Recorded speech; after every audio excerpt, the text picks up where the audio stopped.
yéen kay xëy tey ci xët yu njëkk yi ñu fas yéene ko door rek Walf Quotidien yéen kay bi jiitu ca fajar moom ñuy dégtal diggante njiitu réew mi Macky Sall ak Touba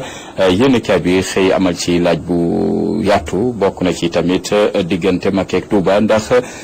diggante gi ni mel la ko gàllankoor ak i tamit lu sooke Touba taxu la neexook njiitu réew mi Macky Sall. Walf Quotidien moo ñu ko yëggee ci xëtam bu njëkk amal na ci gëstu bu yaatu lu tax waa Touba Macky faalewu leen noonu lañ ko xamle yéenekaay bi dikkaat na ci dikkaat yi tamit ci ñaxtu boulanger yi nga xamante ne bu ñu deful ndànk daañu toog ñaari fanu lëmb yoo xamante ne duñu mun a gis mburu ñoom boulanger yi ne fas yéene nañ ca banque seen loxo benn fan ak ñaari fan ci weeru novembre la ko sooke mooy yokkute gañu gis ci njëgu farine gi doon lu leen jaaxal lool waral ñu fas yéene soobu ci ñaxtu mu ngi ci Walf Quotidien yéen kabi di 24 heures ganam di Doudou Wade ma jiitoon groupe parlementaire libéral ca groupe soppi ga woon dikkaat na ci ay dossiers yu bëri àdduna ci budget 2018 pour Sénégal ak i tamit groupe parlementaire geek àdduna yi tamit ci dossier Karim Wade Doudou Wade ak dossier am nga mu tey ci loxoom 24 heures xuus na ca yéen kabi di Zoom info xuus ci beneen libéral goo xamante ne mooy maire bu Dagana Omar Sarr yéen kabi ne nag ñii day farando Makhtar Cissé ñoom ña nga ci ay tànk Omar Sarr ngir mun ko xañ politique foofee ca Dagana mun a wàññi dooleem ca googule gox Zoom info moo ñu ko yëggee yéen kabi di Le Quotidien mag ñuy dégtal libération Khalifa Sall jur na coow ci parti socialiste bokk na ci gannaaw bu wilaan yekkee lu mel ni xeme Khalifa Sall ak ay ñoñam gis nañ daal ñoom ñooñu le ay bëñ yu metti lañu ci parti socialiste Bamba Fall mujjee na tontu Abdoulaye Wilane maître Aïssata Tall Sall yi tamit yekk na leen lu mel ni xeme jàpp ne daal daañu def sax lu yées maanaam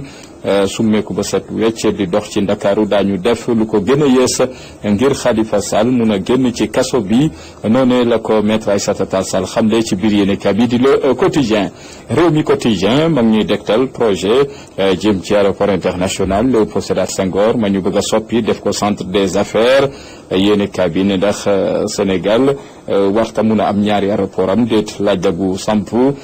bokk na ci tamit Ousmane Sonko dikkat na ci wàllub maanaam ci wàllu suuf fii ci réewum Sénégal ay kàddoom ci Rewmi Quotidien L'Observateur ci xëtam bu njëkk dikkat na ci loi de finance 2018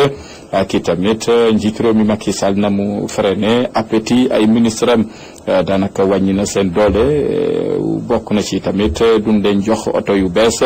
lépp itamit ci wàllu dépense ak leneen dañ ko yemale lépp nag njiitu réew Macky Sall na nga ko tënk ci wàllu kaaraange bi réew mi gën ko ñongal doon lu ko yitteel L'Observateur moo ñu ko yeggee mag ñuy dégtal itamit waajoo xamante ne ma nga xewee ca Gunaas waaja daal ab lancette la jël daal di faat nijaayam lancette googe nag la faate nijaayam yëf yaa nga xewee ca Gunaas yéen kabi di Le Soleil mag ñuy dégtal élection jëm ci conseil des droits de l'homme ca ONU ak Sénégal nam ca ràññeeku njiitu réew mi Macky Sall àdduna ci rafetlu bu baax ni réewum Sénégal di doxee ci wàllu diplomatie maanaam jéego yi ci Sénégal def doon lu ñu may ndam tey foofee ca mbootaayu xeet yi noonu la ko njiitu réew mi Macky Sall xamle l'évidence ci xëtam bu njëkk mag ñuy dégtal njiital port Seydou Niane ak i tamit la koy xaar ci jéego foofee ca port autonome bu Ndakaaru ak la fa docteur Cheikh Kanté jot fa bàyyi mu ngi ci l'évidence Dakar Times xëy dañu dégtal mbóot ya muy sullil Cheikh Kanté foofee ca port autonome bu Ndakaaru juróom benneelu acte yéenekaay bi moo ñu ko yëggee bokk na ci wàllu finance ak lañu xibaar ci ay action port yoo xamante ne jëmee na ci Sonatel fan la koppar yooyu le toll ak la ko sookee Dakar Times moo ñu ko yëggee yéenekaay bi di L'As ci xëtam bu njëkk mag ñuy dégtal jafe-jafe campagne gerte gi tàmbali naa tax suuf chinois yi ñoom jot nañoo rocceeku ba set wecc ci marché bu Sénégal mu ñeel njëndum gerte googule L'As moo ñu ko yëggee ci xëtam bu njëkk yéenekaay bi di Le Témoin mag ñuy dégtal yi tamit hôpital yi suñu bërëb bu fajukaay yeeg nañu bindoo bokk na ci tamit nañuy taxawoo maladie du rafet lool càggante gàncax gis ak i tamit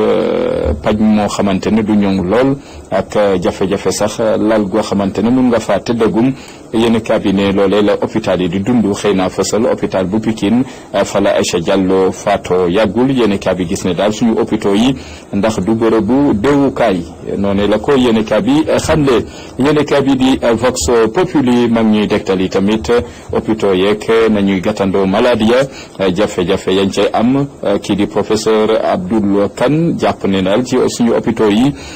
xalaatatuñu daal faj malade gi waaye nag koppar la ñu gën a yittewoo moom la fajkat yi gën a yittewoo ne maladie noonu la ko docteur noonu la ko professeur Abdoul Kane xamle ci Vox Populi yéen ka bi di enquête di kat ci mbirum Aïcha Diallo mi faatu yàggul ci hôpital bu Pikine docteur Boli moom joxoñ indi na ci leeral bokk na ci na mu gisee mbir ya jot na ko leeral ak wàllu urgence na mu war a doxee ci réew mi hôpitaux yeeg seen i jafe-jafe ak ñàkk taxawu geek jafe-jafe paj mi docteur Boli di gànnu ko yéen ka bi di enquête yéen bi di Les Échos mag ñuy dégtal kii di Moussa Samaté mi ñu ne bloqué wu na foofee ca Philippines dañ ko arnaqué agent yoo xamante ne dañ ko doon xàllal yoon ngir mu mun faa football yi kopparam nag daanaka lépp la ñu roñ yóbbu te yëf ya mënagul sotti yéen bi di Les Échos moo ñu ko yëggee ci xëtam bu njëkk yéen bi di Stade mag ñuy dégtal Sadio Mané mi ñu ne ndax dina mun a football ci match googe Sénégal Afrique du Sud te moo ne de wóolu nañ ko moom Aliou Cissé wóolu na Sadio Mané ndax dina doon ko xamante ne mun a matal match googe à 100% maanaam fañ ko doon xaare ndax dina ko matalam déet laaj la gu sampu ci stade yéen bi di suñu lamb mag ñuy dégtal yi tamit combat gi war a dox ci diggante Modou Lo ak Lac de Guiers 2 ak jafe-jafe gu ca am moom Gaston Mbengue joxe na ci xalaatam gis ne daal ñaari mbër yi muy Modou Lo ak Lac de Guiers 2 kenn ku ne ci ñoom na nangoo wàññi cachet lu toll ci fukki million ak juróom su ko defee bëre boobee mun a sotti joxe na xalaatam yi tamit ci stade Léopold Sédar Senghor ma ñu lam-lame ne xëy na ñu bëre fa googule combat Gaston Mbengue ganu ko yéene bi di suñu lamb yéem fu ñu jeexale xetu yéene